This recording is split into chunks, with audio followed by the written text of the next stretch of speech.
Hey guys, welcome back to the 516 RC YouTube channel, and today I'm going to be showing you guys my $250 street car budget build, I guess you could call it. This is a Traxxas Rustler, as you could probably tell by this point, and I've spent a little bit of money getting it up on to the levels of, a street-oriented car, but then again I can still just put off-road wheels and tires on it and go bash it. So I'm going to be showing you what I did to the car, what some modifications I did, and how I set it up to get it to handle a little bit better on the street rather than off-road. So let's get started, and I'll take the cover off to show you what's inside. I'm using the stock Rustler body just because it's a little more aerodynamic in shape than the other body I have. That's a little more like boxy and set up for downforce. So let me take this off. I'll show you what's underneath. So, for tires, primarily, I'm just using Traxxas 17mm adapters on some GRP slicks in the rear and some treaded tires up front. I think they're both S4 compound. These things, they need a little bit of heat in them to work. They're belted, so they're relatively hard compared to like a rubber tire, but once they're heated up, they grip pretty well.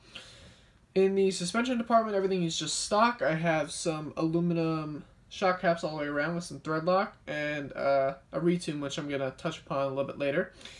For the servo, I'm just using a stock Traxxas 2075 servo that you get in their RTRs, just with a 25-tooth aluminum servo horn to provide a more direct steering input and better handling overall. For the battery, I'm just using my old trusty Speed Zone 2-cell. It's like 6,000 milliamps, 120C. It's a pretty decent battery, but you really don't even need this much power to propel a relatively lightweight vehicle like this. You can get a, smaller sport pack for, $50 or something like that. That'll provide more than enough power. For a power system, I'm using a GoolRC 45 amp brushless combo that's 4370 kV, I think, so like a 9-turn motor. It looks like one of those 380 cans with some fins on it to make it appear like a 540, but I've been driving this thing outside and it's more than enough power. On 2S it's pretty darn fast, on 3S it's borderline uncontrollable.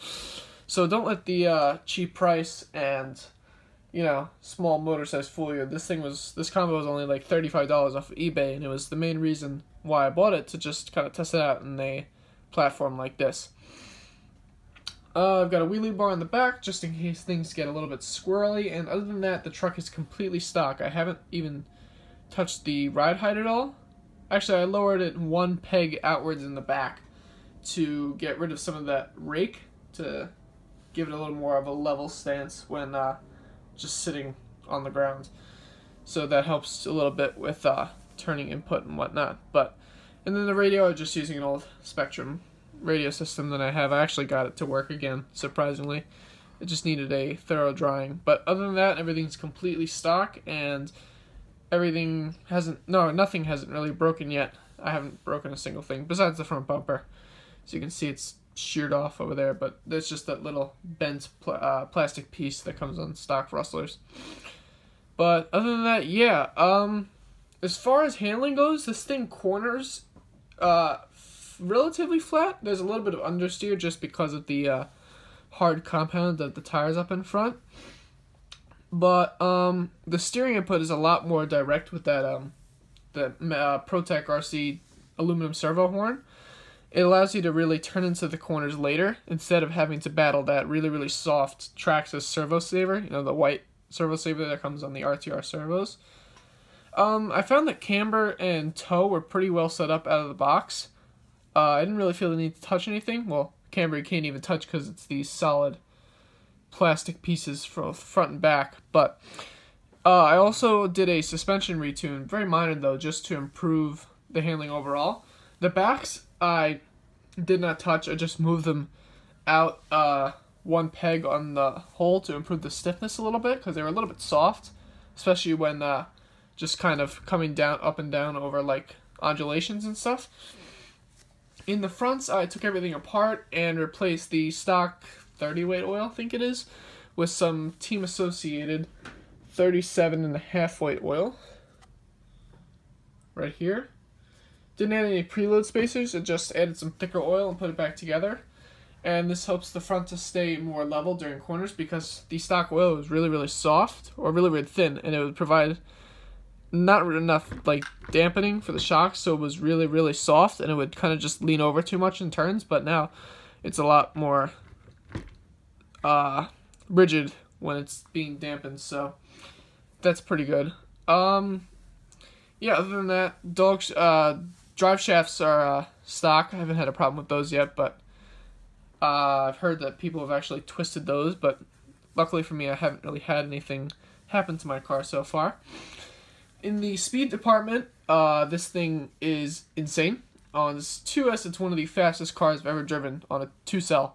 On 3-cell, it goes so fast, if you saw my recent Instagram upload, that the front of the car just caught air and it did a 180 onto its roof and skidded at least 100 feet across the pavement. That did some things to the body. Was unaffected. Well, not really unaffected, but the wing got a nice char layer on there. It just like, I guess it heated up so much that it just charred the print off of there. But other than that, this truck has been handling the abuse that I've put it through pretty well. Yeah, but in order to really get this thing going though, you gotta just kind of hold it and do a small burnout, because these rear tires, even though they are slicks, they're hard just because they're belted. So you gotta really just heat them up a little bit in order to get some decent traction. And it's a little bit harder on a colder day and like colder climates where I live, because usually the ambient temperature is usually around like 30, 35 degrees, maybe 40 degrees if you're lucky in the winter time, around January, February when this video is being made. So yeah, that's my $250 Traxxas Rustler streetcar build. I hope you enjoyed this video. If you did, make sure to give it a thumbs up and subscribe if you haven't already for some more feature content. If you have any comments or questions for me about the car or about the video, leave them in the comments section down below and I'll be sure to get back to you. I also just launched my brand new website, 516rc.weebly.com. I would appreciate it if you guys checked it out. I'm selling some kits, RTRs, tires, and some upgrade parts and motors on the website through Amazon.com. So if you guys could check that out and maybe make a purchase too, that would be really awesome, because any purchase you guys make helps support the page. But other than that, guys, take care. Thanks for watching, and RC for life. Peace.